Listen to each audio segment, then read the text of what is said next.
आज वाले सेट में हम लोग राष्ट्रीय आंदोलन, इतिहास, राजनीतिक विज्ञान, जनरल साइंस और जनरल स्टडी से संबंधित सभी विषय के प्रश्न को एक एक करके समझने का प्रयास करेंगे और इसे मुख्यतः परीक्षा के दृष्टि से आप सभी के सामने लाया गया है।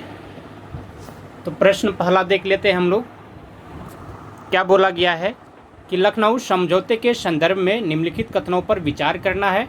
कथन एक में है कि यह वर्ष 1916 में संपन्न हुआ। कथन दो में है इसके तहत कांग्रेस ने मुस्लिमों के लिए पृथक चुनाव क्षेत्रों को स्वीकार कर लिया। तीन कथन में समझौते ने कांग्रेस के मध्यमार्गियों, उग्रपंथियों और मुस्लिम लीग के लिए एक संयुक्त राजनीतिक मंच प्रदान किया। उपर्युक्त में से कौन सा कथन सही है ये बताना है। तो इसमें तीनों कथन सही है। पूछ क्या रहा था कि लखनऊ समझौते से संबंधित कथन पूछ रहा था। सबसे पहले लखनऊ समझौता कब संपन्न हुआ था? तो 1916 में। और इसके तहत क्या किया गया? कांग्रेस ने मुस्लिम के लिए पृथक चुनाव क्षेत्रों को स्वीकार कर लिया था और समझौते ने कांग्रेस के मध्यमार्गियों, उग्रपंथियों और मुस्लिम लीग के लिए एक संयुक्त राजनीतिक मंच प्रदान किया। तो ऑप्शन डी इसका सही उत्तर है। अगला प्रश्न है, पीनियल ग्रंथि के संदर्भ में निम्नलिखित कथनों पर विचार कीजिए। कथन एक में है यह ग्रंथि जो है पश्च मस्तिष्क में स्थित होती है। कथन दो में है इस ग्रंथि द्वारा स्रावित हार्मोन हमारे शरीर की दैनिक लय का नियमन करता है। और नीचे दिए कूट का प्रयोग कर सही उत्तर का चयन करने के लिए बोला जा रहा है। तो कौन सा सही हो जाएगा इसमें? केवल दो। ऑप्शन सी जो है ये सही हो जाएगा कि इस ग्रंथि द्वारा स्रावित हार्मोन हमारे शरीर की दैनिक लय का नियमन करता है। ये कथन दो जो है सही है। तो ऑप्शन सी इसका सही उत्तर हो जाएगा। अगला प्रश्न देखते हैं। इसमें दिया गया है कि सांसद जो है स्थानीय क्षेत्र विकास योजना के संबंध में निम्नलिखित कथन पर विचार करना है। सबसे पहला है एमपी लेट्स के क्रियान्वयन की जिम्मेदारी ग्रामीण विकास मंत्रालय को सौंपी गई। कथन दो में प्रत्येक संसद सदस्य अपने निर्वाचन क्षेत्र में प्रति वर्ष 5 करोड़ रुपये तक के कार्यों को सुझाव दे सकता है। और कथन तीन में है राज्यसभा सांसद उस राज्य के एक या अधिक जिलों में कार्यों की सिफारिश कर सकता है जहां से वह निर्वाचित हुआ है।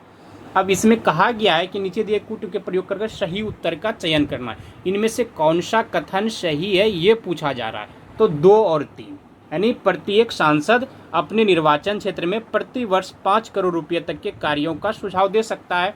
और तीसरा में राज्यसभा सांसद उस राज्य के एक या अधिक जिलों में कार्यों की सिफारिश कर सकता है जहां से वह निर्वाचित हुआ है। तो ऑप्शन बी इसका सही उत्तर है। अगला प्रश्न देखते हैं हम लोग कि संविधान सभा का चुनाव करते हुए मौजूद जो प्रांतीय सभाओं को क, ख तथा ग 3 हिस्सों में समूहबद्ध किया जाना था, इनकी स्थिति के संदर्भ में निम्नलिखित युग्मों का विचार करना है। समूह को में पूर्वोत्तर के मुस्लिम बहुल प्रांत, समूह खो में पश्चिमोत्तर मुस्लिम बहुल प्रांत और समूह गो में है हिंदू बहुल प्रांत। उपर्युक्त में से कौन सा युग्म सही सुमेलित नहीं है ये पूछा जा रहा है। तो ऑप्शन डी हो जाएगा। इसमें कोई भी समूह जो है सही से सुमेलित नहीं है। तो ऑप्शन डी इसका सही उत्तर हो जाएगा। अगला प्रश्न देखते हैं हम लोग कि 5 आइज अलायंस के संदर्भ में निम्नलिखित में से कथनों पर विचार करना है। कथन एक में है यह एक खुफिया गठबंधन है जिसमें Australia, Canada, New Zealand, United kingdom और अमेरिका जैसे देश शामिल हैं। और कथन दो में है इसके सदस्य देश बहुपक्षीय यूनाइटेड किंगडम अमेरिका समझौते के पक्ष में है जो सिंगल इंटेलिजेंस में संयुक्त सहयोग के लिए एक संधि है। अब बताना इसमें कौन सा कथन सही है। तो सही उत्तर हो जाएगा एक और दो, दोनों कथन सही है। 5 आइज अलायंस इसके बारे में पूछा गया तो दोनों कथन इसका सही है। ऑप्शन सी इसका सही उत्तर हो जाएगा। अगला प्रश्न देखते हैं हम लोग। सूची 1 और सूची 2 सुमेलित करना है। इसमें नीचे दिए गए कूट में दिया गया है कौन सा कहाँ पर सही होगा ये बताना। इसमें सबसे पहले हिंदू की बात किया गया है तो हिंदू इसमें हो जाएगा जी सुब्रमण्यम अय्यर। उसके बाद सुधारक की बात किया गया है, सुधारक में हो जाएगा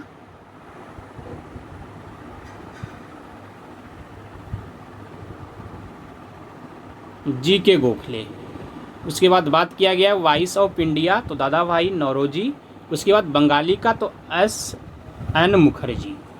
ये आप लोग देख लीजिए, 3, 2, 1, 4 इसका मिलान कर दिया गया। अगला प्रश्न देख लेते हैं हम लोग कि निम्नलिखित युगों में कौन सा सही सुमेलित नहीं है, ये बताना। इसमें सबसे पहले ए में बोला गया स्ट्रेची आयोग अकाल से संबंधित था। बी में नील आयोग कृषि से संबंधित था। व्हिटले आयोग मजदूर समस्या से संबंधित था। और हंटर आयोग शिक्षा से संबंधित था। इसमें कौन सा जो सुमेलित नहीं है ये पूछा जा रहा है, तो व्हिटलो आयोग ये सुमेलित नहीं है, बाकी तीनों सुमेलित है, तो ऑप्शन सी इसका सही उत्तर हो जाएगा। अगला प्रश्न है कि निम्नलिखित घटनाओं का काल क्रमानुसार संयोजन करना है, कि कौन सा जो योजना है या फिर मांग है या समझौता है पहले हुआ, यानी काल क्रमानुसार घटना का हम लोग को सजाना है। सबसे पहले नेहरू रिपोर्ट दिया गया है, 14 सूत्री मांग दिया गया है, लखनऊ समझौता दिया गया, दिल्ली प्रोग्राम दिया है। तो सबसे पहले कौन सा हुआ था, तो सबसे पहले लखनऊ समझौता 1916 में, 3, उसके बाद 1 नेहरू रिपोर्ट, लखनऊ समझौता के बाद नेहरू रिपोर्ट हुआ, उसके बाद हुआ 14 सूत्री मांग यानी 2, उसके बाद दिल्ली प्रोग्राम, तो 4। अब देख लीजिए 3, 1, 2, 4, तो ऑप्शन डी इसका सही उत्तर है।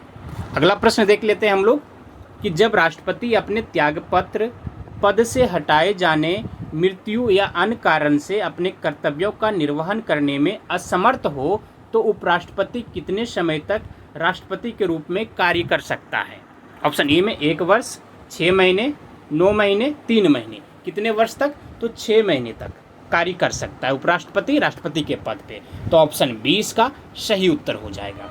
इस जगह एक बात और है कि जब राष्ट्रपति किसी कारण से पद से हट जाए और उपराष्ट्रपति भी नहीं रहे तो उस समय राष्ट्रपति के पद पे कौन रहेगा, तो सर्वोच्च न्यायालय का मुख्य न्यायाधीश।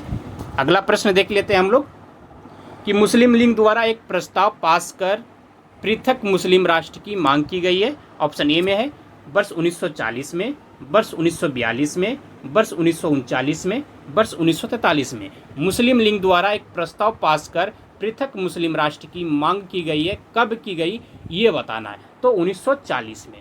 ऑप्शन ए इसका सही उत्तर है। अगला प्रश्न देखते हैं हम लोग, जब कोई वस्तु वृत्ताकार पथ पर गति करती है तो घूर्णन गति हुई वस्तु पर केंद्र की ओर लगने वाला बल कहलाता है, क्या कहलाता है, साधारण बल, कोणीय बल, गुरुत्वाकर्षण बल, अभिकेंद्रीय बल। जब कोई वस्तु वृत्ताकार पथ पर गति करती है तो घूर्णन करती हुई वस्तु पर केंद्र के ओर जो लगने वाला बल है वह अभिकेंद्रीय बल कहलाता है, तो ऑप्शन डी इसका सही उत्तर है। अगला प्रश्न है कि यदि कोई ग्रह सूर्य के चारों ओर गति करता है तो उसके क्षेत्रफल में परिवर्तन की दर नियत रहती है, यह नियम किसके द्वारा दिया गया, ये पूछ रहा है। तो केपलर का नियम है, जूल का नियम है, लेम्बर्ट का नियम है या लेंज का नियम है। यदि कोई ग्रह सूर्य के चारों ओर गति करता है तो उसके क्षेत्रफल में परिवर्तन की दर नियत रहती है, यह नियम जो है किसके द्वारा दिया गया ये पूछा जा रहा है, तो ऑप्शन ए हो जाएगा केपलर का नियम। ऑप्शन ए इसका सही उत्तर है। अगला प्रश्न है कि आपेक्षिक आर्द्रता मापने के लिए किस उपकरण का प्रयोग किया गया है। ऑप्शन ए में बैरोमीटर, हाइग्रोमीटर, हाइड्रोमीटर, मैनोमीटर। आपेक्षिक आर्द्रता को नापने के लिए हाइग्रोमीटर का उपयोग किया जाता है, तो ऑप्शन बी इसका सही उत्तर हो जाएगा। अगला प्रश्न देखते हैं हम लोग कि प्राकृतिक रबर को मजबूत और अधिक उछाल वाला बनाने के लिए उसमें मिलाया जाने वाला पदार्थ है। ऑप्शन ए में है पॉलीथीन, सल्फर, स्पंज, क्लोरीन। प्राकृतिक रबर को मजबूत और अधिक उछाल वाला बनाने के लिए उसमें मिलाया जाने वाला पदार्थ कौन सा है, तो सल्फर है, तो ऑप्शन बी इसका सही उत्तर हो जाएगा। कौन सा पदार्थ है, तो सल्फर मिलाया जाता है। प्राकृतिक रबर को मजबूत और अधिक उछाल वाले बनाने के लिए उसमें सल्फर मिलाया जाता है, ऑप्शन बी इसका सही उत्तर है। अगला प्रश्न, प्रोजेस्टेरोन हार्मोन का उत्पादन होता है। ऑप्शन ए में है वृषण में, अंडाशय में, अग्नाशय में, विक्र में। प्रोजेस्टेरोन हार्मोन का उत्पादन अंडाशय में होता है, तो ऑप्शन बी इसका सही उत्तर है। अगला प्रश्न देखते हैं हम लोग कि संविधान सभा के चुनाव के संदर्भ में निम्नलिखित कथनों पर विचार करना है। कथन 1 में है सदस्यों को सार्वभौमिक मताधिकार के आधार पर चुना गया। कथन 2 में मुस्लिम लीग ने इसका बहिष्कार किया। कथन 3 में समाजवादियों ने इसका समर्थन किया। उपर्युक्त में से कौन सा कथन सही है ये चुनना है। तो मुस्लिम लीग ने इसका बहिष्कार किया था। ऑप्शन सी हो जाएगा सही इसका। अगला प्रश्न हम लोग देख लेते हैं कि विद्युत आवेश का असाई मात्रक क्या है। ऑप्शन ए में है वोल्ट, केल्विन, कूलम्ब, किलोग्राम। विद्युत आवेश का असाई मात्रक पूछा जा रहा है तो कूलम्ब हो जाएगा। ऑप्शन सी इसका सही उत्तर हो जाएगा।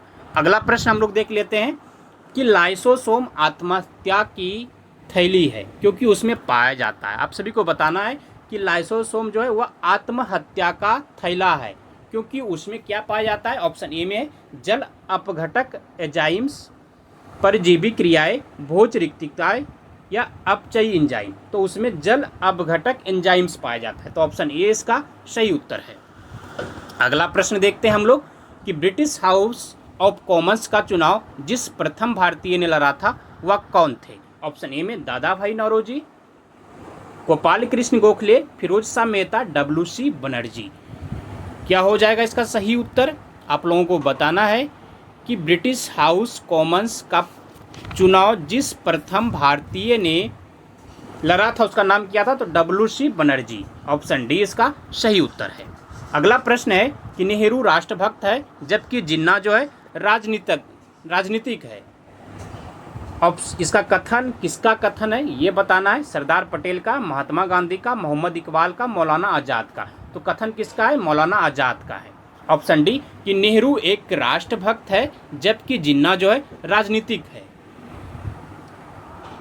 तो ऑप्शन डी इसका सही है। अगला प्रश्न देखते हैं हम लोग कि निम्नलिखित में से सोम प्रकाश नामक समाचार पत्र शुरू किसने किया। ऑप्शन ए में दयानंद सरस्वती, ईश्वर चंद्र विद्यासागर, राजा राम मोहन राय, सुरेंद्रनाथ बनर्जी। यहाँ पूछा जा रहा है कि सोम प्रकाश नामक एक समाचार पत्र था उसकी शुरुआत किन्होंने की। तो राजा राम मोहन राय ने की। तो ऑप्शन सी इसका सही उत्तर हो जाएगा। अगला प्रश्न देख लेते हैं हम लोग कि अगस्त 1923 के बनारस हिंदू महासभा के अधिवेशन की अध्यक्षता किसने की। ऑप्शन ए में स्वामी श्रद्धानंद ने, राजेंद्र प्रसाद ने, लाला लाजपत राय ने, पंडित मदन मोहन मालवीय ने। अगस्त 1923 के बनारस हिंदू महासभा के अधिवेशन की अध्यक्षता किसने की ये पूछा जा रहा है। तो स्वामी श्रद्धानंद ने। ऑप्शन ए इसका सही उत्तर हो जाएगा।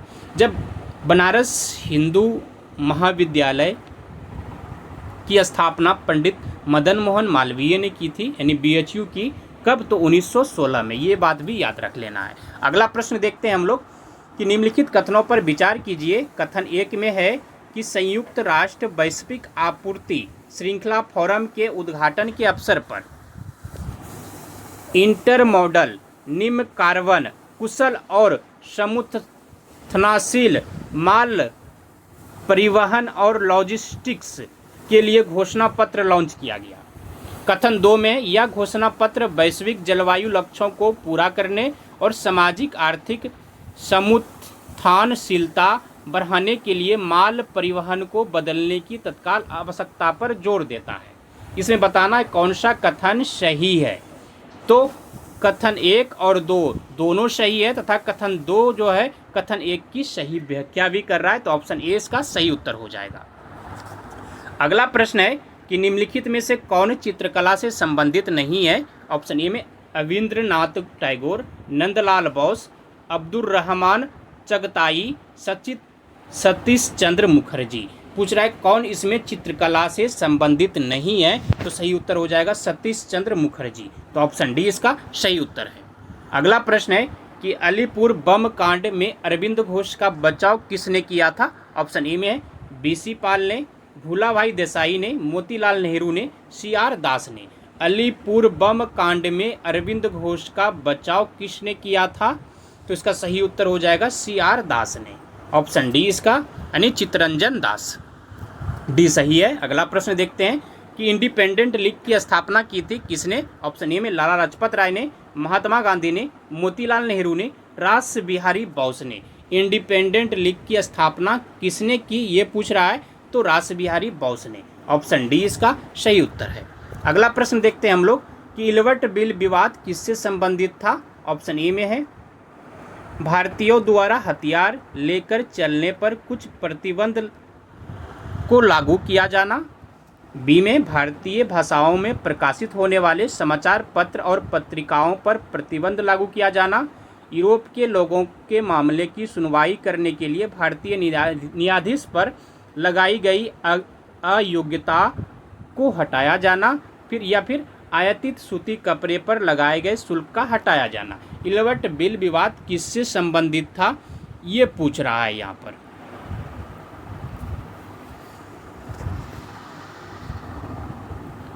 तो ऑप्शन सी में जो है यूरोप के लोगों के मामले में सुनवाई करने के लिए भारतीय न्यायाधीशों पर लगाई गई अयोग्यता का हटाया जाना इससे संबंधित था। तो ऑप्शन सी इसका सही उत्तर है। अगला प्रश्न देखते हैं, जब रॉलेट एक्ट पारित हुआ था उस समय भारत का वायसराय कौन था।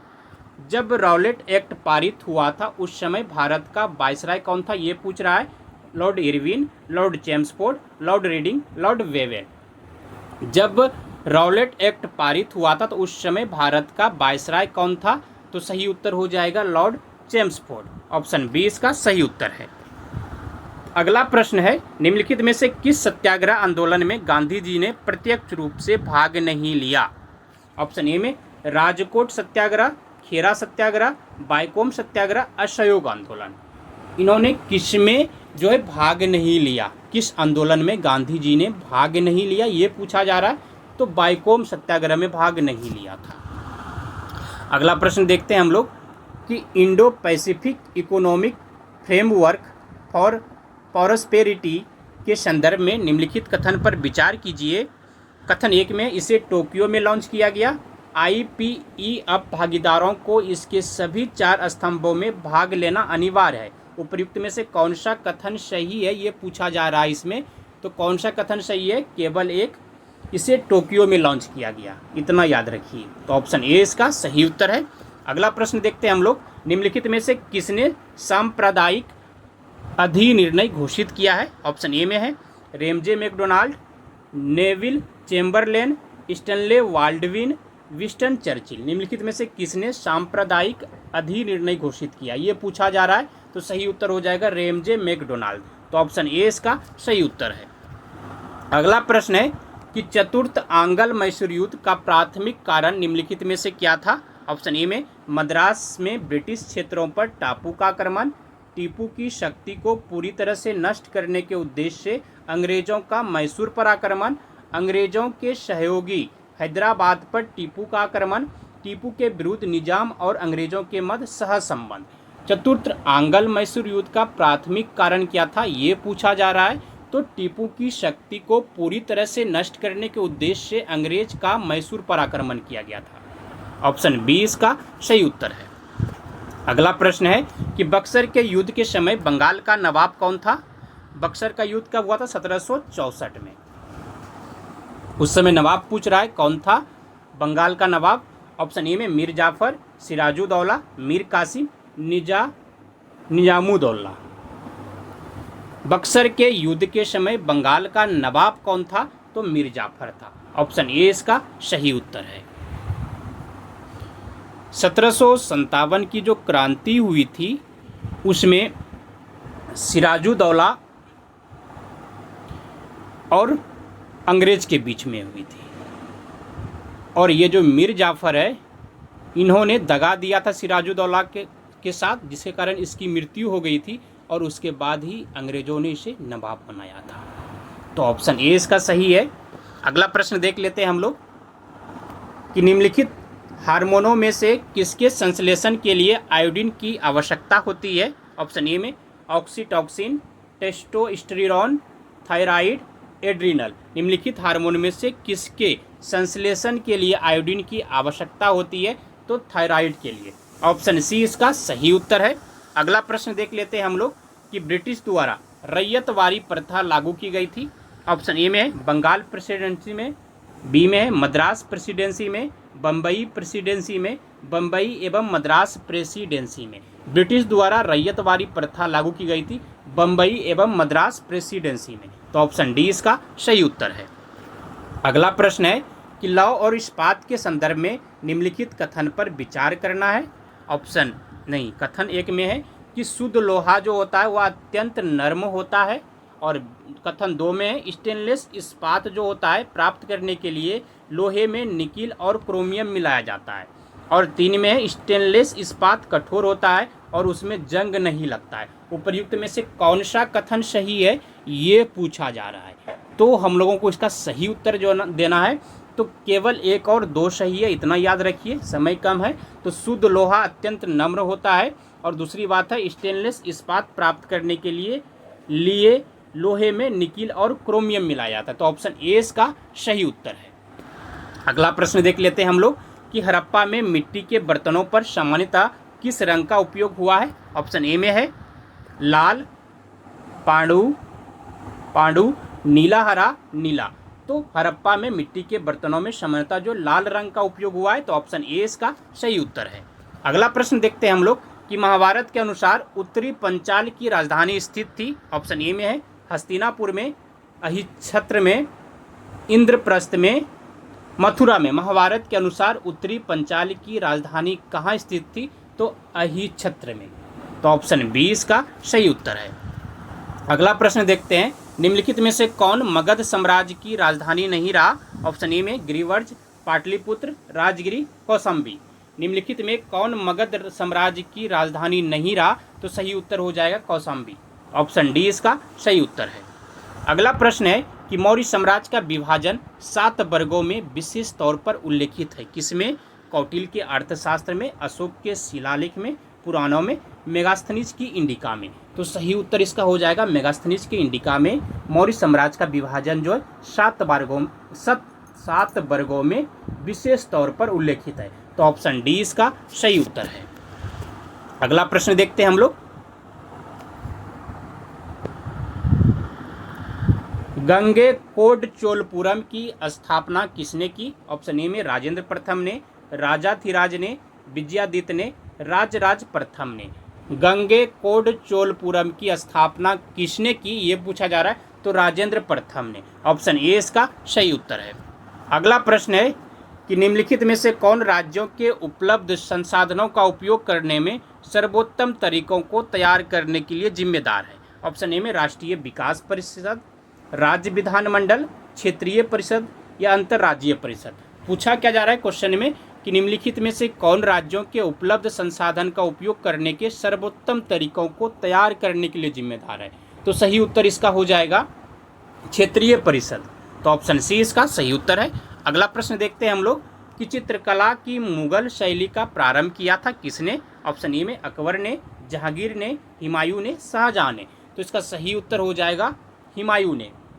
ऑप्शन सी इसका सही उत्तर। चित्रकला की मुगल शैली का प्रारंभ किसने किया था, तो हुमायूं ने किया था।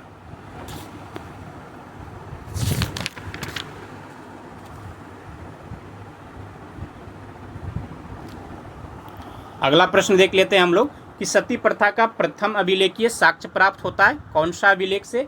एरन से, मंदसौर से, जूनागढ़ से, सांची से। सती प्रथा का प्रथम का जो अभिलेख हमें साक्ष्य प्राप्त होता है वह एरन से होता है। और सती प्रथा का अंत किन्होंने किया था, विलियम बेंटिंग ने, तो 1929 में। राजा राम मोहन राय का भी इसमें महत्वपूर्ण योगदान था, इसे भी याद रखिए। अगला प्रश्न देख लेते हैं, ऑप्शन ए इसका सही है। भारत में सर्वप्रथम सांकेतिक मुद्रा का प्रचलन किया था किसने। ऑप्शन ए में अकबर ने, अलाउद्दीन खिलजी ने, बहलोल लोदी ने, मोहम्मद बिन तुगलक ने। भारत में सर्वप्रथम सांकेतिक मुद्रा का प्रचलन किसने किया था, तो मोहम्मद बिन तुगलक ने। ऑप्शन डी इसका सही उत्तर है। अगला प्रश्न देखते हैं कि राष्ट्रीय चिकित्सा आयोग के से संबंधित निम्नलिखित कथनों पर विचार कीजिए। कथन एक में है इसने भारतीय चिकित्सा परिषद का स्थान लिया। इसमें 5 स्वायत्त बोर्ड शामिल है। एनएमसी द्वारा प्रदान की गई मेडिकल डिग्री विश्व स्तर पर मान्यता प्राप्त है। नीचे दिए कुछ प्रोग्राम में सही उत्तर को चयन करना है, ये पूछा जा रहा है। तो सही उत्तर इसका हो जाएगा 1 और 3, यानी इसने भारतीय चिकित्सा परिषद का स्थान लिया और दूसरा क्या है, एनएमसी द्वारा प्रदान की गई मेडिकल डिग्रियों विश्व स्तर पर मान्यता प्राप्त है, यानी ऑप्शन बी इसका सही उत्तर है। अगला प्रश्न देखते हैं, किसी बिलियन में घुले हुए विलय के ग्राम अणुओं की संख्या को कहा जाता है, ऑप्शन ए में मोलरता, नम्लता या विलेयता। किसी बिलियन में घुले हुए विलय के ग्राम अणुओं की संख्या को क्या कहा जाता है, ये पूछा जा रहा है। तो ऑप्शन बी जो है मोलरता कहा जाता है, ऑप्शन बी इसका सही उत्तर है। अगला प्रश्न देखते हैं कि क्लोरीन गैस का उपयोग निम्न में से किसके निर्माण में किया जाता है, ऑप्शन ए में baking powder, bleaching powder, baking soda, धुलाई सोडा। क्लोरीन गैस का उपयोग निम्न में से किसके निर्माण में किया जाता है, ये पूछा जा रहा है, तो ब्लीचिंग पाउडर में, ऑप्शन बी इसका सही उत्तर है। अगला प्रश्न है कि निम्न में से कौन से यौगिकों में एक डबल बंधन है, ऑप्शन ए में है इथीन, एसिटिलीन, इथेन, मीथेन। निम्न में से कौन से यौगिक में एक डबल बंधन है, ये पूछा जा रहा है, तो इथीन में, ऑप्शन ए इसका सही उत्तर है। अगला प्रश्न देखते हैं हम लोग कि गुब्बारों को उड़ाने के लिए काम में लाई जाने वाली गैस कौन सी है, ऑप्शन ए में नाइट्रोजन, हीलियम, हाइड्रोजन, ऑक्सीजन। गुब्बारों को उड़ाने के लिए काम में लाई जाने वाली गैस कौन सी है, तो वह हाइड्रोजन है, ऑप्शन सी इसका सही उत्तर है।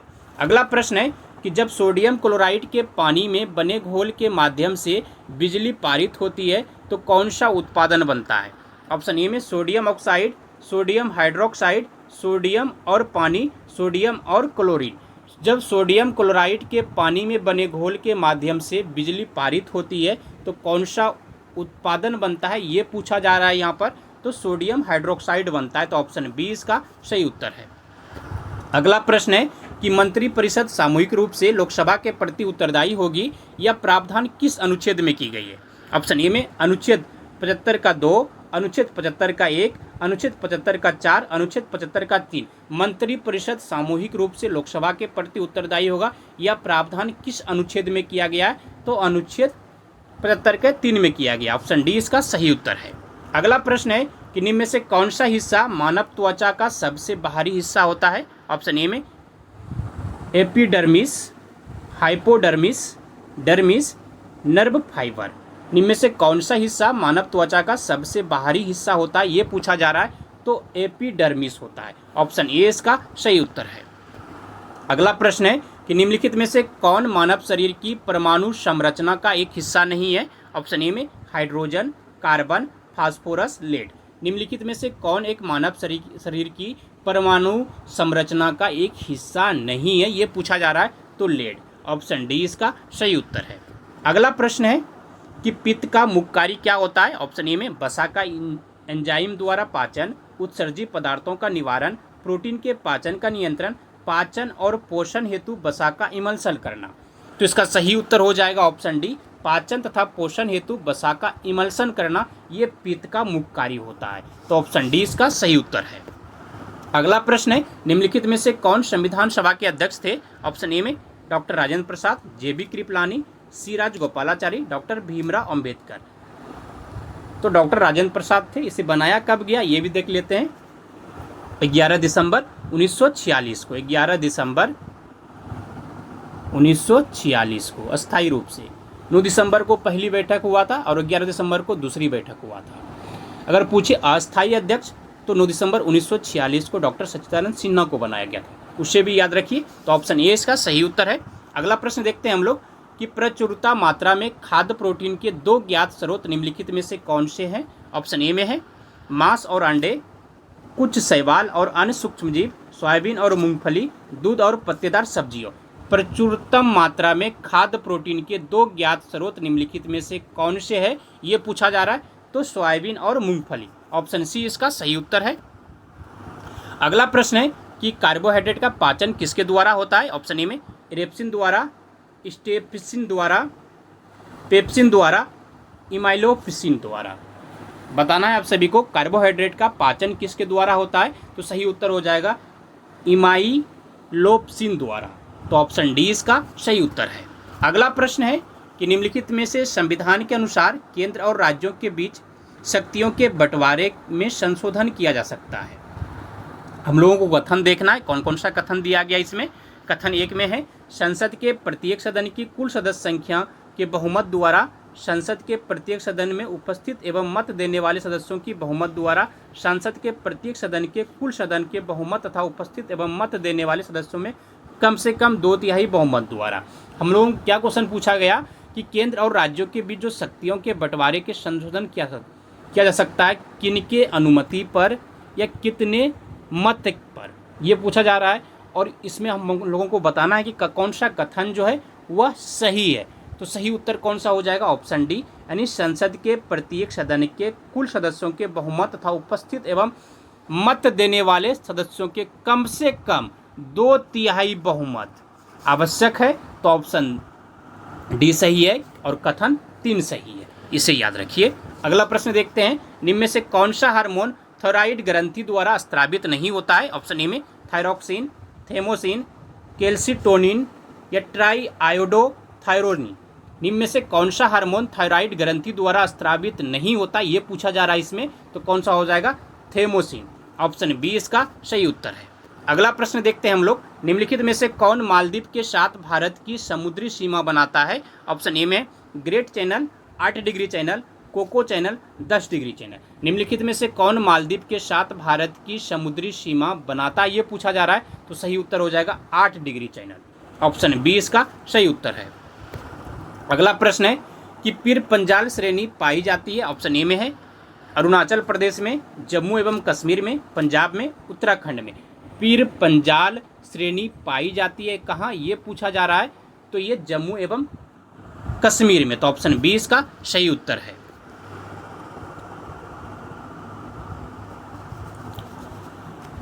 निम्न नदियों में से कौन सी एक हिमालय की 3 श्रेणी को आर पार काटती है? ऑप्शन ए में रावी, चिनाब, सतलज, झेलम। निम्न नदियों में से कौन सी एक हिमालय की जो है 3 श्रेणी को आर पार काटती है, ये पूछा जा रहा है। तो इसका सही उत्तर हो जाएगा सतलज। ऑप्शन सी इसका सही उत्तर है। अगला प्रश्न देखते हैं कि राउलेट एक्ट के संदर्भ में निम्नलिखित कथन पर विचार करना है। कथन 1 में है कि यह सर सिडनी राउलेट की अध्यक्षता वाली समिति की संस्तुति के आधार पर लाया गया और इसके विरोध में जलियांवाला बाग में सभा एकत्र हुई थी। कथन कौन सा सही है, ये पूछा जा रहा है। तो सही उत्तर हो जाएगा 1 और 2 दोनों सही है। यह सर सिडनी राउलेट की अध्यक्षता वाली समिति की संस्तुति के आधार पर लाया गया, तो ये भी सही है। और इसके विरोध में जलियांवाला बाग सभा एकत्र की गई थी। कब? तो 13 अप्रैल 1900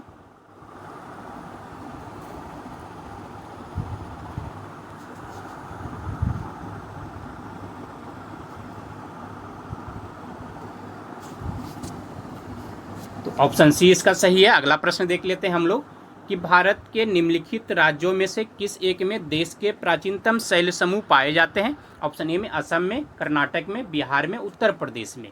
तो सही उत्तर हो जाएगा कर्नाटक में। ऑप्शन बी इसका सही उत्तर है।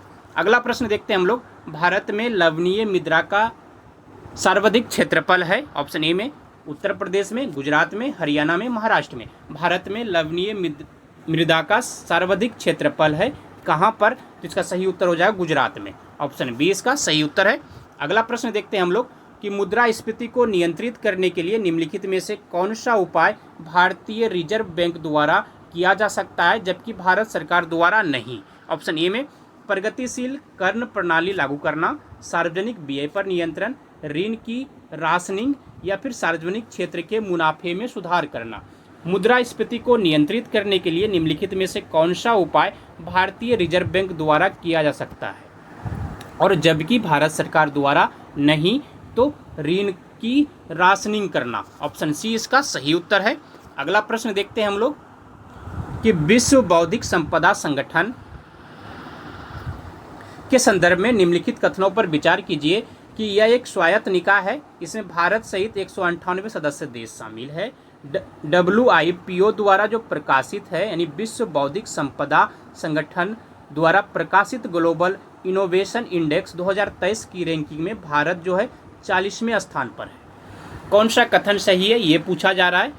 तो केवल 2, यानी विश्व बौद्धिक संपदा संगठन के संदर्भ में जो है प्रकाशित ग्लोबल इनोवेशन इंडेक्स में 2023 की जो रैंकिंग है भारत की, वह 40 है। ये कथन सही है। तो ऑप्शन बी इसका सही उत्तर है। अगला प्रश्न देखते हैं हम लोग कि निम्नलिखित युग्मों में से कौन सा सही सुमेलित नहीं है? बिहू असम ये सही है, ओनम आंध्र प्रदेश ये सही नहीं, पोंगल तमिलनाडु ये सही है, बैसाखी पंजाब ये सही है, बाकी ऑप्शन बी इसका सही उत्तर हो जाएगा। अगला प्रश्न देख लेते हैं हम लोग कि एक भू उपग्रह अपनी कक्ष में नियंत्रण गति करता है, यह अपकेंद्र बल के प्रभाव से प्राप्त होता है, जो प्राप्त होता है ऑप्शन ए में उपग्रह को प्रेरित करने वाले रॉकेट इंजन से, बी में है पृथ्वी द्वारा उपग्रह पर लाने वाले गुरुत्वाकर्षण बल से, सूर्य द्वारा उपग्रह को लाने वाले गुरुत्वाकर्षण बल से, उपग्रह द्वारा पृथ्वी पर लगने वाले गुरुत्वाकर्षण बल से। यानी एक भू उपग्रह अपनी कक्षा में नियंत्रण गति करता है और यह अपकेंद्र बल के प्रभाव से प्राप्त होता है। तो कौन सा ऑप्शन सही हो जाएगा कि पृथ्वी द्वारा उपग्रह पर लगने वाले गुरुत्वाकर्षण बल की वजह से। तो ऑप्शन बी इसका सही उत्तर है। अगला प्रश्न देखते हैं कि न्यूनतम लवणता पाई जाती है कहाँ पर? ऑप्शन ए में कैस्पियन सागर में, मृतक सागर में, भूमध्य सागर में, लाल सागर में। न्यूनतम लवणता पाई जाती है तो कैस्पियन सागर में। ऑप्शन ए इसका सही उत्तर है। अगला प्रश्न देखते हैं, निम्नलिखित में से किसको पर्ल ऑफ साइबेरिया कहा जाता है? ऑप्शन ए में बैकाल झील को, ग्रेट बियर झील को, करदा झील को, लिंकनबर्ग झील को। निम्नलिखित में से किसको पर्ल ऑफ साइबेरिया कहा जाता है? तो इसका सही उत्तर हो जाएगा बैकाल झील को। ऑप्शन ए इसका सही उत्तर है। अगला प्रश्न है कि बंद अर्थव्यवस्था वह अर्थव्यवस्था है जिसमें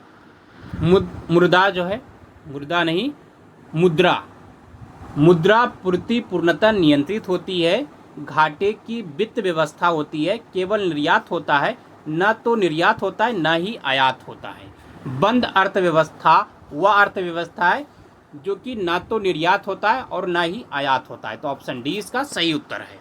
अगला प्रश्न देखते हैं, भुगतान संतुलन के संदर्भ में निम्नलिखित में से किन किन से चालू खाता बनता है? ऑप्शन ए में है वस्तुओं के आयात निर्यात से, सेवाओं के आयात निर्यात से, बंद पत्र के अंतर्राष्ट्रीय क्रय विक्रय से, अंतरण अदायगी से। तो कौन सा इसका सही हो जाएगा? ऑप्शन सी केवल 1, 2 और 4, यानी वस्तुओं के आयात निर्यात से, सेवाओं के आयात निर्यात से, अंतरण और अदायगी से। तो 1, 2, 4 ऑप्शन सी इसका सही उत्तर है। अगला प्रश्न है कि दक्षिणी अमेरिका का चौड़ा वृक्ष रक्षित घास का मैदान कहलाता है? ऑप्शन ए में सेल्वा, पंपास, पेरी, स्टेपीज। दक्षिणी अमेरिका का चौड़ा वृक्ष रक्षित घास का मैदान क्या कहलाता है, ये पूछा जा रहा है। तो ऑप्शन पंपास, ऑप्शन बी इसका सही है। दक्षिण अमेरिका का चौड़ा वृक्ष रक्षित घास का मैदान पंपास कहा जाता है। तो ऑप्शन बी इसका सही है।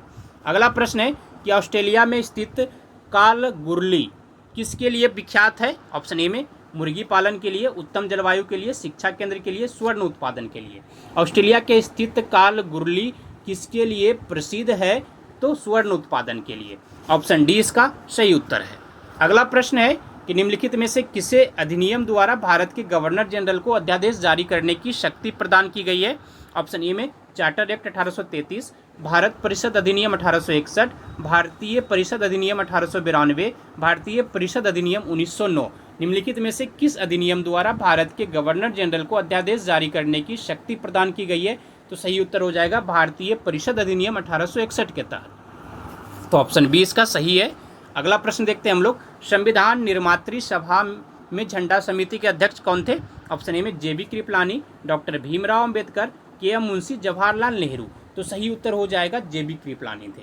ऑप्शन ए इसका सही उत्तर है। अगला प्रश्न देखते हैं हम लोग कि भारतीय संविधान की प्रस्तावना पर किस क्रांति का प्रभाव नहीं झलकता है? ऑप्शन ए में फ्रांसीसी क्रांति का, बोल्शेविक क्रांति का, अमेरिकी क्रांति का, चीन की क्रांति का।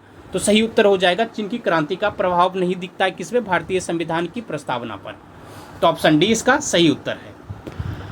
अगला प्रश्न देखते हैं हम लोग कि राष्ट्रपति को निम्नलिखित में से कौन सा पद वो गोपनीयता की शपथ दिलाता है? ऑप्शन ए में महाधिवक्ता, भारत का मुख्य न्यायाधीश, अटॉर्नी जनरल, महाधिवक्ता। राष्ट्रपति को निम्नलिखित में से कौन सा पद वो गोपनीयता की शपथ दिलाता है, ये पूछा जा रहा है। तो ऑप्शन बी हो जाएगा भारत का मुख्य न्यायाधीश। ऑप्शन बी इसका सही उत्तर है। अगला प्रश्न देख लेते हैं हम लोग कि बिहार के संदर्भ में 2011 के जनगणना आंकड़ों से संबंधित कुछ कथन दिए गए, उसको हम लोगों को देखना है। पहला कथन है कि बिहार भारत का तीसरा सर्वाधिक जनसंख्या वाला राज्य है। पूरे भारत में लिंगानुपात के मामले में हरियाणा और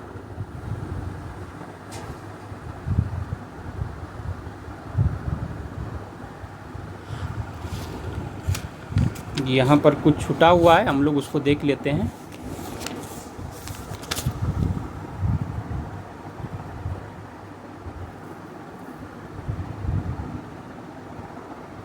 सही है कि बाल लिंगानुपात के मामले में बिहार सबसे अंतिम पायदान पर है।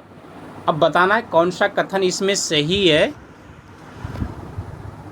तो बिहार जो है भारत का तीसरा सर्वाधिक जनसंख्या वाला राज्य, ये कथन सही है, तो ऑप्शन ए इसका सही उत्तर हो जाएगा। अगला प्रश्न हम लोग देख लेते हैं कि सामाजिक सुरक्षा एवं सामाजिक बीमा विषय है। ऑप्शन ए में समवर्ती सूची में, अवशिष्ट सूची में, राज्य सूची में, संघ सूची में। सामाजिक सुरक्षा एवं सामाजिक बीमा विषय है, ये पूछा जा रहा है, तो समवर्ती सूची में। ऑप्शन ए इसका सही उत्तर है। अगला प्रश्न है संविधान की 8वीं अनुसूची में सम्मिलित भाषाओं में निम्नलिखित में से कौन सी भाषा बोलने वाले सर्वाधिक है। ऑप्शन ए में है गुजराती, मराठी, बांग्ला, तेलुगु। संविधान के 8वीं अनुसूची में सम्मिलित भाषाओं में निम्नलिखित में से कौन सी भाषा बोलने वाले सर्वाधिक है, ये पूछा जा रहा है। बांग्ला सही उत्तर हो जाएगा। अगला प्रश्न देख लेते हैं हम लोग कि भारतीय संविधान की प्रस्तावना में समाजवादी तथा धर्मनिरपेक्ष शब्द जो जोड़ा गया है, कौन सा संविधान संशोधन के द्वारा। ऑप्शन ए में 24वें संविधान संशोधन द्वारा, 25वें संविधान संशोधन द्वारा, 42वें संविधान संशोधन द्वारा, 48वें संविधान संशोधन द्वारा। तो इसका सही उत्तर हो जाएगा 42वें संविधान संशोधन द्वारा। ऑप्शन सी इसका सही उत्तर है। अगला प्रश्न है कि भारत में राष्ट्रपति कितनी बार वित्तीय आपात स्थिति की घोषणा कर चुके हैं।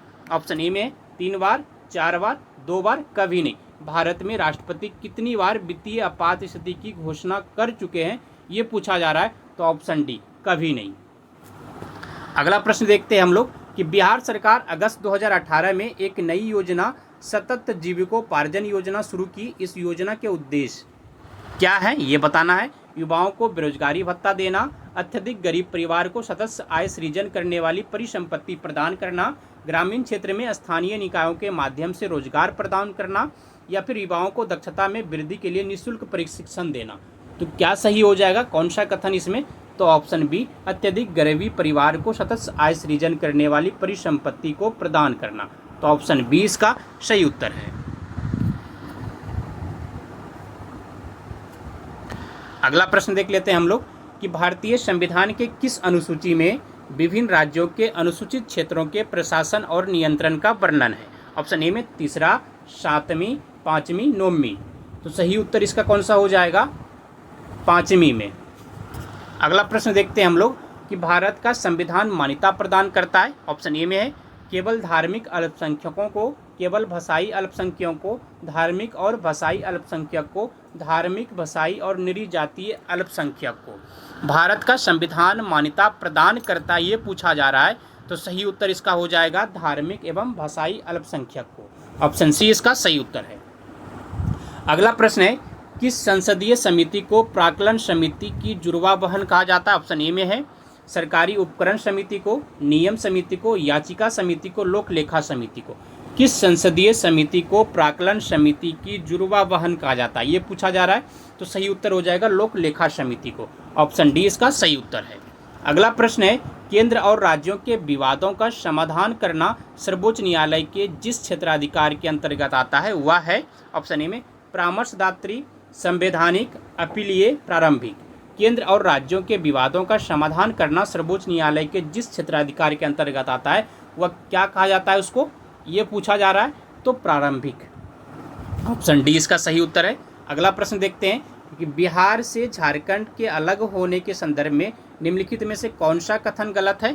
ऑप्शन ए में है संयुक्त बिहार का 46% क्षेत्रफल झारखंड को मिला, 82 विधायक तथा 14 सांसद की प्रतिनिधित्व झारखंड को मिला। उसके बाद है संयुक्त बिहार की कुल आबादी का 25% झारखंड को मिला, वन संसाधनों का लगभग 45% हिस्सा जो है वह झारखंड को मिल गया। इसमें कौन सा कथन गलत है, ये पूछा जा रहा है। तो सही उत्तर हो जाएगा वन संसाधन का 45% हिस्सा जो झारखंड को मिला, ये कथन सही नहीं है। बाकी ये सही है कि संयुक्त बिहार का 46% क्षेत्रफल जो है झारखंड को मिला और 82 विधायक तथा 14 जो सांसद का प्रतिनिधि झारखंड को मिला। संयुक्त बिहार की कुल आबादी का लगभग 25% झारखंड को मिला। तो ऑप्शन डी इसका सही हो जाएगा। अगला प्रश्न हम लोग देख लेते हैं कि बिहार से प्राप्त होने वाले अशोक के अभिलेख नहीं है। ऑप्शन ए में है लोरिया अरेराज, रूमनदेई, लोरिया नंदनगढ़ है, और डी में रामपुरवा। तो कौन सा नहीं? रूमनदेई नहीं है। ऑप्शन बी इसका सही उत्तर हो जाएगा। अगला प्रश्न देख लेते हैं हम लोग कि किस शासक ने वैशाली के लिच्छवी राजकुमारी कुमार देवी से विवाह किया था। ऑप्शन ए में चंद्रगुप्त विक्रमादित्य, चंद्रगुप्त प्रथम, समुद्रगुप्त, बिंबिसार। किस शासक ने वैशाली के लिच्छवी राजकुमारी कुमार देवी से विवाह किया था, ये पूछा जा रहा है। तो सही उत्तर हो जाएगा चंद्रगुप्त प्रथम ने। ऑप्शन बी इसका सही उत्तर है। अगला प्रश्न देखते हैं हम लोग कि बिहार राज्य का नाम बिहार किसने दिया। ऑप्शन ए में मौर्यों ने, मुगलों ने, तुर्की ने, अंग्रेजों ने। बिहार राज्य का नाम बिहार किसने दिया, ये पूछा जा रहा है। तो तुर्की ने। ऑप्शन सी इसका सही उत्तर है। अगला प्रश्न देखते हैं कि नवशक्ति के संपादक कौन थे। ऑप्शन ए में है पंडित रामधारण शास्त्री, सखी चंद्र जायसवाल, राजेंद्र प्रसाद, पंडित देवव्रत शास्त्री। नवशक्ति के संपादक कौन थे, ये पूछा जा रहा है। तो सही उत्तर हो जाएगा पंडित देवव्रत शास्त्री। ऑप्शन डी इसका सही उत्तर है। अगला प्रश्न है कि विदेशिया किस राज्य का लोकप्रिय नाट्य नृत्य है। ऑप्शन ए में झारखंड, राजस्थान, मध्य प्रदेश, बिहार। विदेशिया किस राज्य का लोकप्रिय नाट्य नृत्य है, ये पूछा जा रहा है। सही उत्तर हो जाएगा बिहार का। ऑप्शन डी सही है। अगला प्रश्न है कि बिहार सरकार के मुख्यमंत्री युवा उद्यमी योजना के तहत युवाओं को अपना व्यवसाय स्थापित करने के लिए कितने राशि तक की कुल सहायता प्रदान की जाती है। ऑप्शन ए में 10 लाख रुपये, 20 लाख रुपये, 15 लाख रुपये, 25 लाख रुपये। तो इसका सही उत्तर हो जाएगा 10 लाख रुपये। ऑप्शन ए इसका सही उत्तर है। अगला प्रश्न है कि कथन पवनों द्वारा ताप का स्थानांतरण एक स्थान से दूसरे स्थान पर होता है। कारण है कि पृथ्वी के अलग अलग भागों में ताप की मात्रा समान नहीं होती है। कथन सही है, कारण भी सही है, तथा कारण कथन की सही व्याख्या करता है। तो कौन सा सही हो जाएगा? यही सही हो जाएगा। कथन सही है, कारण भी सही है, तथा कारण जो है कथन की सही व्याख्या करता है। पवनों द्वारा ताप का स्थानांतरण एक स्थान से दूसरे स्थान पर होता है। पृथ्वी के अलग अलग भागों में ताप की मात्रा समान नहीं होती है, यानी दोनों सही है। ऑप्शन ए इसका सही है। अगला प्रश्न देखते हैं, निम्न में से कौन बिहार की सिंचाई परियोजना नहीं है। ऑप्शन ए में है नकटी जलाशय योजना, महमूदा जलाशय योजना, मारुथुनंदन सिंचाई योजना, मालवी जलाशय योजना। निम्न में बताना है कौन सा बिहार की सिंचाई परियोजना नहीं है। तो सही उत्तर हो जाएगा मालवी जलाशय योजना। ऑप्शन डी इसका सही उत्तर है। अगला प्रश्न है कि राज्य मंत्रिपरिषद सामूहिक रूप से किसके प्रति जवाबदेह होता है। ऑप्शन ए में विधानसभा, विधान परिषद, राज्यपाल, राष्ट्रपति। तो सही उत्तर हो जाएगा विधानसभा के प्रति। ऑप्शन ए इसका सही उत्तर है। अगला प्रश्न है कि भारतीय संविधान के निम्नलिखित अनुच्छेद में से किस एक के अंतर्गत विधान परिषद की स्थापना या समाप्ति की व्यवस्था की गई है। ऑप्शन ए में अनुच्छेद 168 में, अनुच्छेद 170 में, अनुच्छेद 169 में, अनुच्छेद 171 में। भारतीय संविधान के निम्नलिखित अनुच्छेद में से किस एक के अंतर्गत विधान परिषद की स्थापना या फिर उसकी समाप्ति की व्यवस्था की गई है, ये पूछा जा रहा है। तो अनुच्छेद 169 के तहत। ऑप्शन सी इसका सही उत्तर है। अगला प्रश्न है कि बिहार विधान परिषद के प्रथम सभापति कौन थे। ऑप्शन ए में राजीव रंजन प्रसाद, रामेश्वर प्रसाद सिंह, श्यामा प्रसाद सिंह, राधा गोविंद प्रसाद। बिहार विधान परिषद के प्रथम सभापति कौन थे, ये पूछा जा रहा है। तो राजीव रंजन प्रसाद। ऑप्शन ए इसका सही उत्तर है। अगला प्रश्न है कि निम्नलिखित कथनों पर विचार कीजिए। किसी वस्तु की देशी कीमत स्तर और विदेशी कीमत स्तर के अनुपात को वास्तविक विनिमय दर कहते हैं। कथन 2 में वास्तविक विनिमय दर 1 से अधिक होने पर विदेशी की तुलना देशी वस्तुएं महंगी होगी। किसी देश की अंतर्राष्ट्रीय प्रतिस्पर्धा को माप के लिए वास्तविक विनिमय दर का प्रयोग किया जाता है। कौन सा उत्तर सही है, ये पूछा जा रहा है। तो सही उत्तर हो जाएगा ऑप्शन बी 1 और 3, यानी किसी वस्तु की देशी कीमत स्तर और विदेशी कीमत स्तर के अनुपात को वास्तविक विनिमय दर कहते हैं। और तीसरा जो कथन है, किसी देश की अंतर्राष्ट्रीय प्रतिस्पर्धा को माप के लिए वास्तविक विनिमय दर का प्रयोग किया जाता है। तो ऑप्शन बी इसका सही उत्तर है। अगला प्रश्न है कि भारत के संविधान को प्रकृति में संघीय और भावना में एकात्मक माना जाता है। निम्नलिखित में से कौन सी विशेषता संघीय नहीं है, ये पूछा जा रहा है।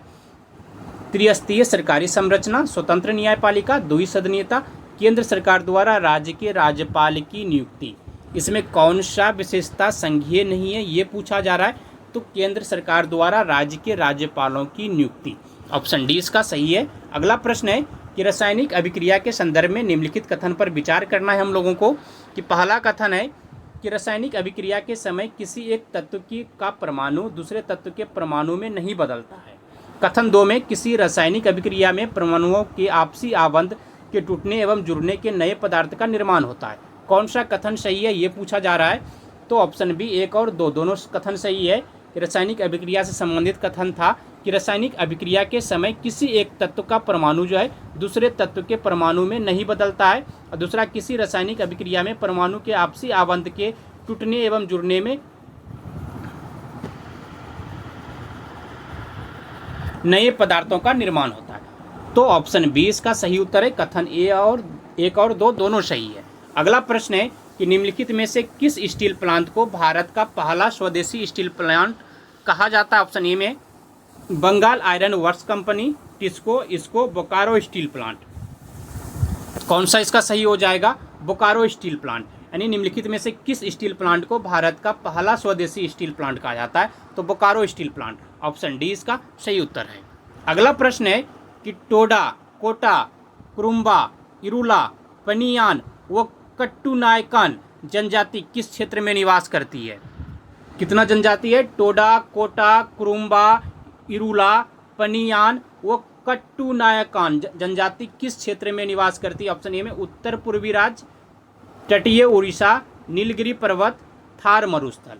ये कहाँ निवास करती है इसके बारे में पूछा जा रहा है, तो ये नीलगिरी पर्वत। ऑप्शन सी इसका सही उत्तर है। अगला प्रश्न है कि तुलबुल परियोजना देश के किस राज्य में स्थित है? ऑप्शन ए में जम्मू कश्मीर, उत्तराखंड, हिमाचल प्रदेश, हरियाणा। तुलबुल परियोजना देश के किस राज्य में स्थित है? तो इसका सही उत्तर हो जाएगा जम्मू कश्मीर में। ऑप्शन ए इसका सही उत्तर है। अगला प्रश्न है कि पृथ्वी की सतह पर सूर्य ताप की तीव्रता की मात्रा में प्रतिदिन, हर मौसम और प्रतिवर्ष परिवर्तन होता रहता है। इसके प्रमुख कारण क्या है? एक में है पृथ्वी का अपने अक्ष पर घूर्णन, सूर्य की किरण की नति कोण, या फिर दिन की अवधि, वायुमंडल की पारदर्शिता। इसमें कौन सा कथन सही है ये बता देना इसमें। तो प्रयुक्त सभी सही है कि पृथ्वी का अपने अक्ष पर घूर्णन, सूर्य की किरणों का नति कोण और दिन की अवधि, वायुमंडल की पारदर्शिता। तो ऑप्शन डी इसका सही उत्तर है। अगला प्रश्न है कि जैव ईंधन में हम अल्कोहल के कौन से 2 रूप शामिल करते हैं? ऑप्शन ए में मेथनॉल और इथेनॉल, प्रोपेनॉल और इथेनॉल। प्रोपेनॉल और मेथेनॉल उपयुक्त में से कोई नहीं। जैव ईंधन में हम अल्कोहल के कौन से 2 रूप शामिल करते हैं ये पूछा जा रहा है, जिसका सही उत्तर हो जाएगा मेथेनॉल और इथेनॉल। ऑप्शन ए इसका सही उत्तर है। अगला प्रश्न है कि यूटोफिकेशन ऑक्सीजन की कमी और पानी की गुणवत्ता मछली और अन्य पशु आबादी में गंभीर कमी के कारण होता है, जो अंततः विशेष पारिस्थितिक तंत्र को नष्ट कर देती है। इसका क्या कारण? ऑप्शन ए में जल निकायों में प्रदूषण में वृद्धि, रासायनिक पोषक तत्वों और नाइट्रोजन या फास्फोरस युक्त यौगिकों में वृद्धि, रोगाणुओं में वृद्धि। उपयुक्त में से कोई नहीं। तो सही उत्तर इसका कौन सा हो जाएगा? रासायनिक पोषक तत्वों और नाइट्रोजन या फास्फोरस युक्त यौगिकों में वृद्धि। ऑप्शन बी इसका सही उत्तर है। अगला प्रश्न देखते हैं हम लोग। मॉन्ट्रियल प्रोटोकॉल के हस्ताक्षर को मनाने के लिए निम्न दिन में से कौन सा मनाया जाता है ये पूछा जा रहा है। विश्व पर्यावरण दिवस, विश्व ओजोन दिवस, विश्व वन्यजीव दिवस। उपयुक्त में से कोई नहीं। तो सही उत्तर इसका कौन सा हो जाएगा? ऑप्शन बी विश्व ओजोन दिवस। मॉन्ट्रियल प्रोटोकॉल के हस्ताक्षर को मनाने के लिए निम्न में से कौन सा दिन इसमें से मनाया जाता है? तो विश्व ओजोन दिवस। ऑप्शन बी सही है। अगला प्रश्न देख लेते हैं। निम्न में से कौन सी धातु खुले वातावरण में रखने पर जलने लगती है? ऑप्शन ए में है सोडियम, पोटेशियम, लिथियम। उपयुक्त में से सही उत्तर को चुनना है। कौन कौन सा? हम लोग डायरेक्ट इसका आंसर देख लेते हैं। सोडियम और पोटेशियम जो है खुले वातावरण में जलने लगता है। तो ऑप्शन ए इसका सही उत्तर हो जाएगा। अगला प्रश्न देख लेते हैं हम लोग कि हाल ही में निम्नलिखित में से किस संस्थान ने एशिया में अच्छी तरह से उम्र बढ़ाना एशियाई विकास नीति रिपोर्ट जारी की है। ऑप्शन ए में विश्व बैंक, यूरोपीय निवेश बैंक, एशियाई विकास बैंक, अफ्रीकी विकास बैंक। किसने लागू रिपोर्ट जारी की है? एशियाई विकास बैंक ने। ऑप्शन सी इसका सही उत्तर है। अगला प्रश्न देखते हैं कि हाल ही में 77वीं विश्व स्वास्थ्य सभा में समिति ए के अध्यक्ष के रूप में किसे नियुक्त किया गया है? राजेश भूषण को, अपूर्व चंद्रा को, ए के मित्तल को, अमित अग्रवाल को। तो अपूर्व चंद्रा को चुना गया है विश्व स्वास्थ्य सभा समिति ए के अध्यक्ष को। तो ऑप्शन बी इसका सही उत्तर है। अगला प्रश्न देखते हैं हम लोग कि हाल ही में अरुणाचल प्रदेश के किस वन्यजीव अभयारण्य में विलुप्त प्राय प्रजाति लाल पांडा को देखा गया है?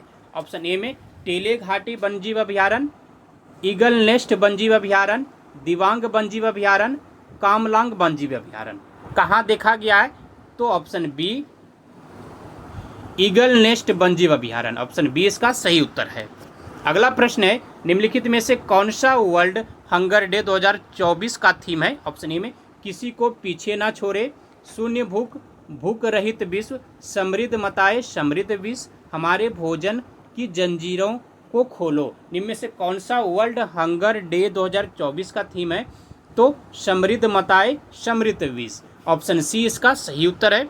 अगला प्रश्न देखते हैं हम लोग कि निम्नलिखित में से कौन सा देश सभी ग्लेशियर खोने वाला विश्व का पहला देश बन गया है? ऑप्शन ए में वेनेजुएला, दक्षिण अफ्रीका, मंगोलिया, अर्जेंटीना। निम्नलिखित में से कौन सा देश सभी ग्लेशियर खोने वाला विश्व का पहला देश बना है, ये पूछा जा रहा है इसमें। तो कौन सा हो जाएगा? वेनेजुएला। सभी ग्लेशियर खोने वाला विश्व का पहला देश वेनेजुएला। ऑप्शन ए सही है। अगला प्रश्न है कि हाल ही में भारतीय पुरातत्व सर्वेक्षण ने प्रोजेक्ट मौसम से संबंधित अंतर्राष्ट्रीय शोध एवं अध्ययन के लिए बिहार के किस विश्वविद्यालय के साथ समझौता किया है?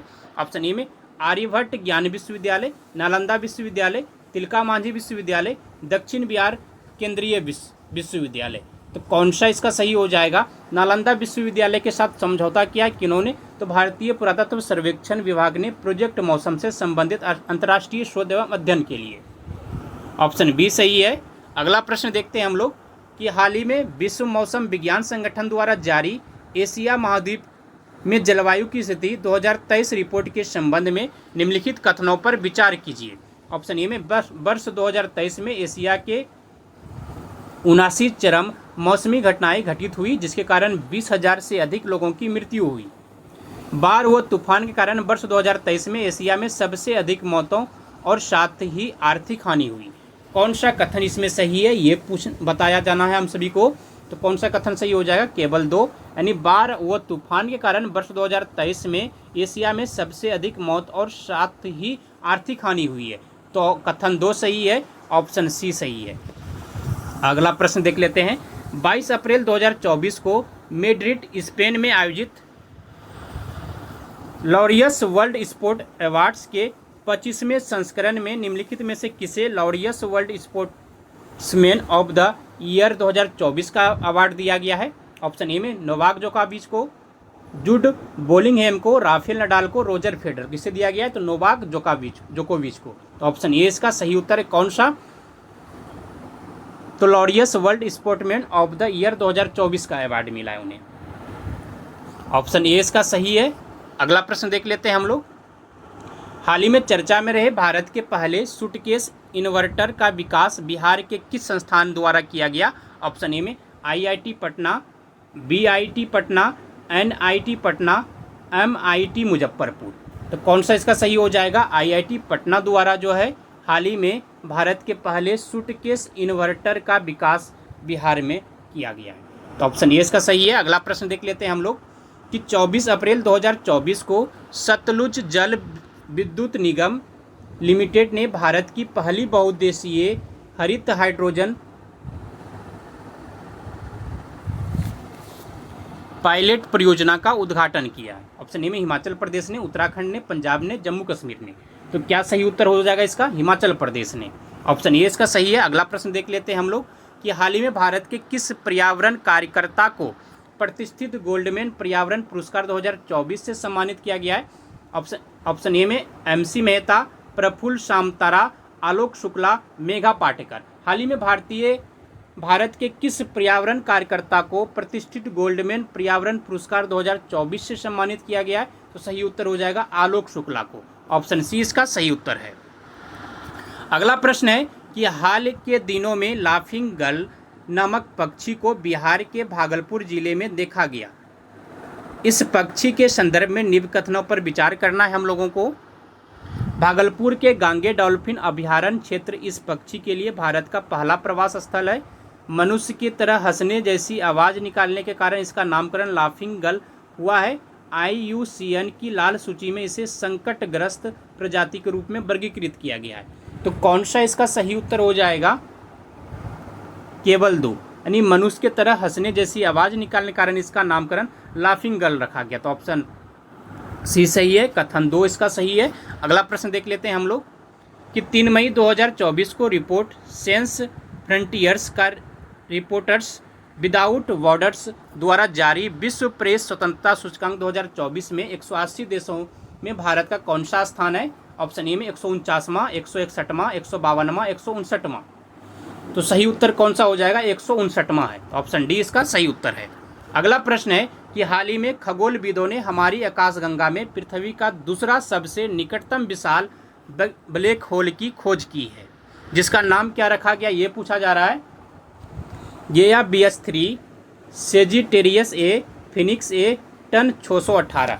क्या रखा गया है? Gaia BS3। ऑप्शन ए इसका सही उत्तर हो जाएगा। अगला प्रश्न देख लेते हैं हम लोग कि 13 मई 2024 को भारत और ईरान ने चाबहार पोर्ट समझौता पर हस्ताक्षर किए हैं। इस समझौते के तहत कितने वर्षों के लिए चाबहार पोर्ट का प्रबंधन भारत को सौंपा गया है? ऑप्शन ए में 8 वर्ष, 15 वर्ष, 10 वर्ष, 20 वर्ष। तो क्या सही हो जाएगा इसका उत्तर? ऑप्शन सी 10 वर्ष के लिए। अगला प्रश्न देखते हैं हम लोग कि हाल ही में जारी जिला स्तरीय बाढ़ गंभीरता सूचकांक के अनुसार भारत में सबसे भीषण बाढ़ किस शहर में आती है? ऑप्शन ए में है पटना में, मुर्शिदाबाद में, ठाणे में, समस्तीपुर में। तो सही उत्तर हो जाएगा पटना में। ऑप्शन ए इसका सही उत्तर है। अगला प्रश्न देखते हैं हम लोग कि हाल ही में यूनेस्को के memory of the world Asia Pacific regional register में शामिल किए गए कालजयी रचना सहृदय लोकन के रचिता कौन है? ऑप्शन ए में गोस्वामी तुलसीदास, कुंवर नारायण, विष्णु शर्मा, पंडित आचार्य आनंदवर्धन। तो क्या सही उत्तर हो जाएगा इसका? पंडित आचार्य आनंदवर्धन है। ऑप्शन डी इसका सही उत्तर है। अगला प्रश्न देख लेते हैं हम लोग कि 6 से 7 मई 2024 को भारत और भूटान के बीच 5वें संयुक्त सीमा शुल्क समूह की बैठक कहाँ आयोजित की गई? ऑप्शन ए में लद्दाख में, सिक्किम में, थिम्पू में, नई दिल्ली में। तो सही उत्तर इसका क्या हो जाएगा? ऑप्शन ए लद्दाख में। अगला प्रश्न देख लेते हैं हम लोग कि बिहार सरकार की महत्वाकांक्षी योजना बिहार एकीकृत जल संसाधन प्रबंधन योजना का उद्देश्य क्या है? डायरेक्ट हम लोग इसका आंसर देख लेंगे। तो भीषण जल संकट से जूझ रहे राज्यों को जलाशयों को नया जीवन प्रदान करना। तो ऑप्शन डी इसका सही उत्तर है। अगला प्रश्न देखते हैं हम लोग कि हाल ही में संस्कृति युवा संस्थान द्वारा बिहार के किस व्यक्ति को भारत गौरव अवार्ड देने की घोषणा की गई है? आचार्य किशोर कुणाल, नीतीश कुमार, कैलाश पति मिश्र, आनंद कुमार। हाल ही में संस्कृति युवा संस्था द्वारा बिहार के किस व्यक्ति को भारत गौरव अवार्ड देने की घोषणा की गई है? तो इसका सही उत्तर हो जाएगा आचार्य किशोर कुणाल को। ऑप्शन ए इसका सही उत्तर है। अगला प्रश्न देख लेते हैं। 15 मई 2024 को केंद्रीय गृह सचिव अजय कुमार भल्ला ने दिल्ली के नागरिकता संशोधन कानून के तहत पहली बार कितने लोगों को भारत की नागरिकता प्रमाण दिया गया? 20 लोगों को, 18 लोगों को, 16 लोगों को, 14 लोगों को। सही उत्तर हो जाएगा 14 लोगों को। ऑप्शन डी इसका सही उत्तर है। अगला प्रश्न देखते हैं। 17 मई 2024 को थाईलैंड में आयोजित फीफा की 74वीं मीटिंग में वर्ष 2027 में होने वाले 10वें FIFA women's football world cup की मेजबानी किस देश को दी गई? ब्राजील को, जर्मनी को, अर्जेंटीना को, फ्रांस को। तो सही उत्तर इसका कौन सा हो जाएगा? ब्राजील को। ऑप्शन ए इसका सही उत्तर है। अगला प्रश्न देखते हैं हम लोग कि हाल ही में मोहम्मद इदरिस डेबी इटनो को किस देश के राष्ट्रपति के रूप में चुना गया है? चाड, उरुग्वे, कैमरून, इटली। तो सही उत्तर कौन सा हो जाएगा? चाड। ऑप्शन ए इसका सही उत्तर है। अगला प्रश्न देखते हैं हम लोग कि निम्नलिखित में से कौन 2024 में इटालियन ओपन टेनिस टूर्नामेंट का महिला खिताब जीता है। ऑप्शन ए में Aryna Sabalenka, Iga Swiatek, Elena Rybakina या क्रोलिना मुचोवा। तो कौन जीता है इटालियन ओपन टेनिस टूर्नामेंट 2024 का? तो इगा स्विटेक। तो ऑप्शन बी इसका सही उत्तर है। अगला प्रश्न देखते हैं हम लोग कि हाल ही में खबरों में रहा रिताकुबा ब्लैंको ग्लेशियर निम्नलिखित में से किस देश में अवस्थित है। ऑप्शन ए में पेरू, बोत्सवाना, रूस, कोलंबिया। तो सही उत्तर कौन सा हो जाएगा? कोलंबिया। ऑप्शन डी इसका सही उत्तर है। अगला प्रश्न है कि रसायन एवं उर्वरक मंत्रालय के फार्मास्यूटिकल्स विभाग ने हाल ही में निम्नलिखित में से किस संस्थान पर मेडिटेक स्टेकथॉन 2024 का शुभारंभ किया। ऑप्शन ए में हैदराबाद, नई दिल्ली, चेन्नई, मुंबई। तो कौन सा सही हो जाएगा? नई दिल्ली। ऑप्शन बी इसका सही उत्तर है। अगला प्रश्न है कि हाल ही में निम्नलिखित में से किस भारतीय शांति सैनिक को वर्ष 2023 के लिए संयुक्त राष्ट्र military gender advocate of the year award से सम्मानित किया गया है। ऑप्शन ए में राधिका सेन, प्रिया झिंगन, सोफिया कुरैशी, लक्ष्मी सहगल। तो कौन सा सही हो जाएगा? राधिका सेन को जो है वह संयुक्त राष्ट्र military gender advocate of the year award से सम्मानित किया गया है। तो ऑप्शन ए इसका सही उत्तर है।